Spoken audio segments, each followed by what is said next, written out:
Well, the Gators are the national champs. They won it in typical comeback fashion. Houston was able to contain Walter Clayton Jr. in the first half, held him to 0 points. The Gators led for all of 1 minute and 3 seconds, and then they won, cutting down the net for the first time since they went back-to-back in 2006 and 2007. And now we turn our attention to some of the stars of the college hoop season, one being Walter Clayton Jr., of course. Taking a look at the current NBA draft order, where is Walter Clayton Jr. going to land? Now, this is pre-lottery, of course. The teams eligible for the draft lottery, there are 14 teams that miss out on the NBA playoffs. The final odds will be determined after the regular season is completed and after the tiebreaks are settled. That draft lottery will take place May 12th in Chicago. We got our experts with us right now, Adam Finkelstein and Kyle Boone joining us now. And we're going to do a little NBA mock draft. So we're going to contain all the stars from the NCAA tournament. So when people are like, what about this guy? Where is he? These are the guys that were in the tournament. You both did this mock draft this morning. We are going to start with that #1 pick. And Adam, you had #1 overall. There is no shock here. You're going Cooper Flagg. Why is that? Yeah, well, everybody's going to go Cooper Flagg here. Regardless of who wins that lottery in May, Cooper Flagg will be the #1 pick, short of something absolutely unexpected happening over the course of the next 2 months.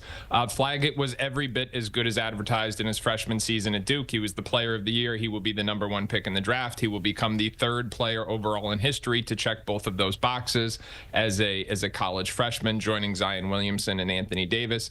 And it's really the overlap of his versatility, competitiveness, and skill, quite frankly. He made huge strides with his shooting. He was known as a terrific defender coming into college. He lived up to that. He's a very good passer. Athletically, he's very good, if not great. And so really, he just checks all the boxes. He is the no-brainer #1 pick in this draft. You talk about a draft lottery. It's like winning the lottery when you get Flagg to join your team. We're going to look at #2 now. Right now we have him as the Washington Wizards. Tre Johnson's final performance in the tournament painted a fairly accurate picture of his scouting report. Kyle, what did you see from him? What do you like about him? Megawatt scorer. That's what I love about Tre Johnson. This is a guy who can fill it up as a scorer. He did that time and time again at Texas this last season. 40% three-point shooter on the year, despite being, a really high usage rate for the Longhorns. Had 39 points against Arkansas earlier this season, 32 points against Kentucky. So, he actually brought it in a big way in some big moments this season. 84th percentile as a catch-and-shoot weapon. So this is a dynamic scorer. He can create his own shots. He can make tough shots. Someone who I think has star potential. If I'm the Washington Wizards, that's what I'm looking for in the top of this draft. SEC Rookie of the Year as well. Looking at #3, we got the Hornets. Adam, you're going with an explosive player. He's been called unselfish many times from Baylor. Who is it? BJ Edgecombe, I think he's got a chance to crack the top 3, even if we were doing this exercise with everybody eligible. But he's an elite athlete, probably the best athlete in the class. He's got a huge defensive upside. We've seen significant growth this year at Baylor on the offensive end of the floor, both in terms of his overall shooting as well as his playmaking. In high school, he's someone that I would have said was more wing than guard, but we've really seen that start to change over the course of the last year. He also played with the Bahamian national team last summer in Olympic qualifying and showed he could play his game and score the ball against NBA-level talent. That was a significant outing for NBA scouts who saw him there. And again, his stock continued to rise this year at Baylor. So BJ Edgecombe's got a chance to be a top 3 pick. There's been some comparisons out there to Andrew Wiggins with him, so quite the comp. Okay, we're going to go to the Pelicans with the #4 pick. And Kyle, in Duke's final 3 games against Houston, Alabama, Arizona, Kon Knueppel scored 57 points on a total of 31 shots. A lot of people just see Cooper Flagg, and then you look over, you got another star freshman over there. What's so special about him? Yeah, he was a great wingman for Cooper Flagg, for starters. And, I think if I'm the Pelicans picking that #4, I'm at least eyeing someone who could be a good wingman for Zion Williamson in New Orleans.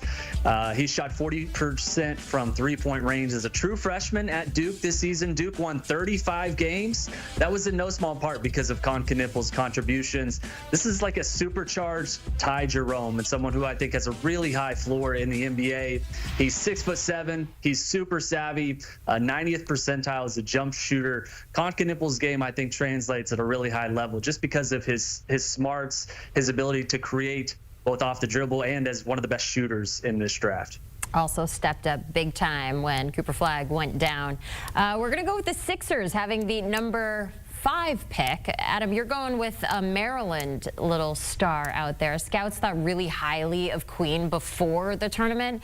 You got to imagine they're only more confident, even though they had that exit in the Sweet 16. Still impressive out there, right?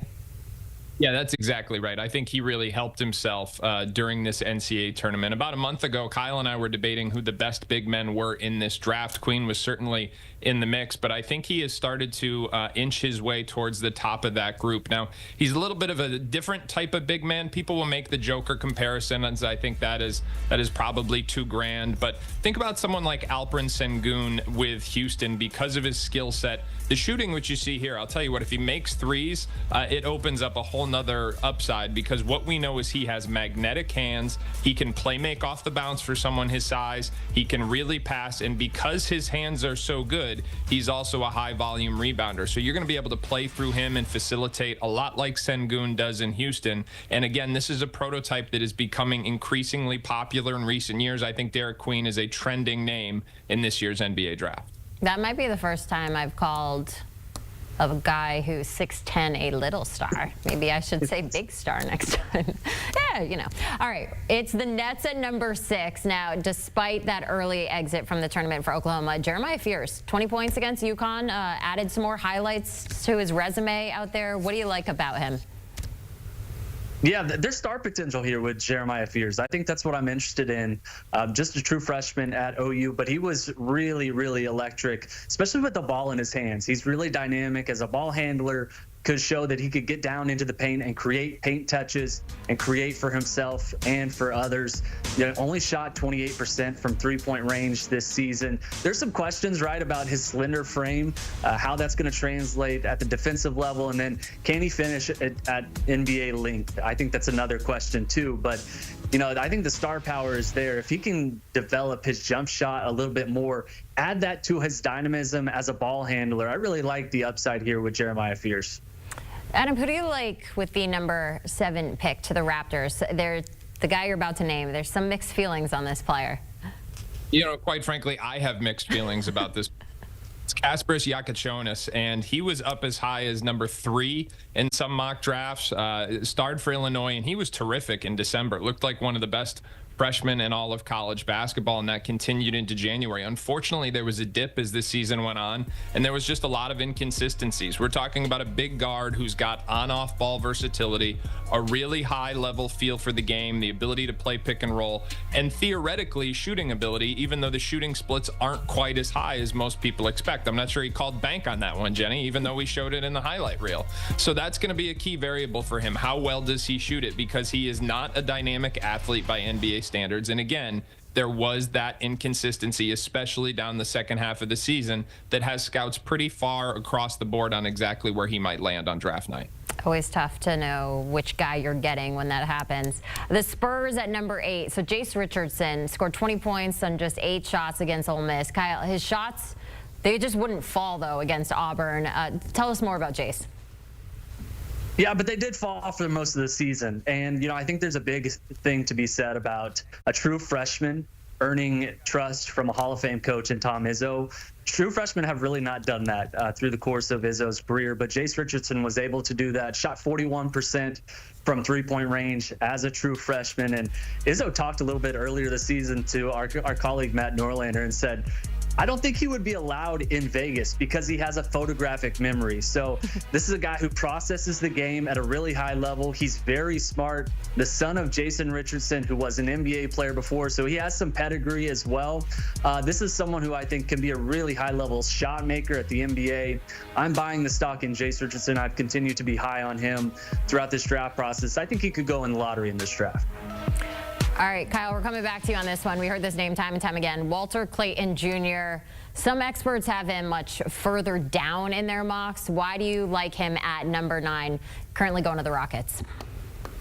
His stock is red hot right now, no question about it. And he's not only a shot maker, as we saw throughout the season, but he's a tough shot maker. And that's the difference between, some guys who may go late in the 20s and Walter Clayton, who could be a potential lottery pick in this class. He was a 94th percentile finisher on dribble jumpers this season. He was able to shoot and create off movement, finishing at the rim. He averaged 22.3 points per game in the NCAA tournament. And you see the shot making there against Auburn, just electric. And he was super clutch for Florida during the NCAA tournament, time and time again, bailing the Gators out from second half deficits, leads Florida to the national championship. One of the most remarkable NCAA tournament runs we've seen from a player. And Clayton's stock has essentially gone from a guy who could be picked somewhere in the second round to potentially a top 10 pick in this draft. That's exactly what you want to happen, isn't it? All right, at number 10, we got the Trailblazers going with the center from Duke, 7'2", 250. Not bad, Adam. Yeah, not bad at all. Now, full disclosure, the Blazers drafted Donovan Clingan last year, so I think this would be like a trade to move one of those pieces. But I think Khaman Maluach is one of those guys that right now the narrative is all about the national semifinal. He didn't play his best basketball, but what I think general fans need to know is that NBA scouts have a much more of a 30,000-foot view of this one. They're not so concerned about that game because, frankly, there wasn't a lot to learn. We knew that Maluach, his hands are a work in progress. He studies with burly big men who can out-physical him and get under him with low center of gravities like Juwan Roberts. So none of that was unexpected for NBA scouts. What is known, though, is that he fits the prototype. He is a rim-running, shot-blocking, lob-threat big man, and those are the big men that have hit most consistently in the last few years. Adam, we're coming back to you on this one. We're going to go to the Bulls next. 19 years old from Russia. You're going with Egor Demin from BYU. What's special about that kid?